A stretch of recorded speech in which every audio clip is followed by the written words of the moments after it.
Hello friends, welcome to Doc and Doc.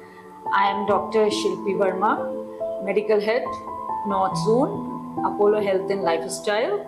In today's series of Doc and Doc, we will discuss regarding infertility. And for this, we have Dr. Swati Shivare. She is having 10 plus experience in infertility and she has given joy of parenthood to so many couples. Welcome, Dr. Swati. Dr. Swati, can you tell us about what are the main causes of infertility in couples?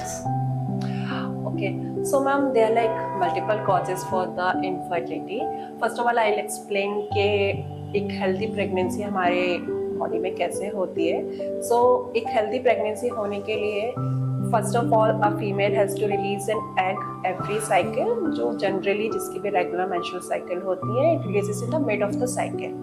Then sperm reaches to the tube through the intercourse during the menstrual cycle. And when the egg releases, if the tubes are functioning normally, then egg pickup happens by the tube and the fertilization occurs in the tube.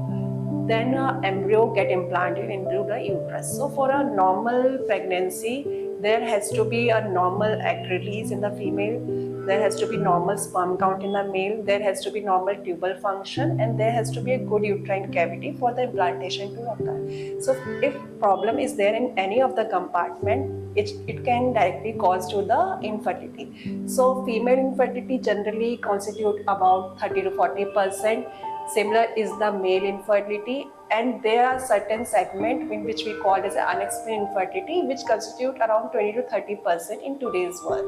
So for the female infertility, we can label it as a ovulation disorder, which is the major cause of the female infertility, in which the egg generally doesn't release, or we can say that ovulation doesn't occur. And there can be a tubal factor in which there is a problem in tube, which might be due to an infection, which might be due to a previous history of any tuberculosis or any surgical causes or any adhesions. There can be a certain problem with the uterus as well, like there can be a polyp, there can be adenomyosis, there can be a fibroid in the uterus. Or there are certain other causes as well, like endometriosis, which can cause female infertility. And similarly in the male, there can be a direct causes and indirect causes. Sometimes there is a problem with the pituitary, sometimes there's a problem with the testes, so there's a sperm production couldn't happen, so it can directly relate to the infertility. Or sometimes there is a less count, less number, less motility in the semen, which can directly cause to the male infertility. Similarly, there are some other indirect causes which also contribute to the unexplained infertility. There are like certain environmental factor, lifestyle condition in today's world, like the smoking, alcohol, which can affect the fertility.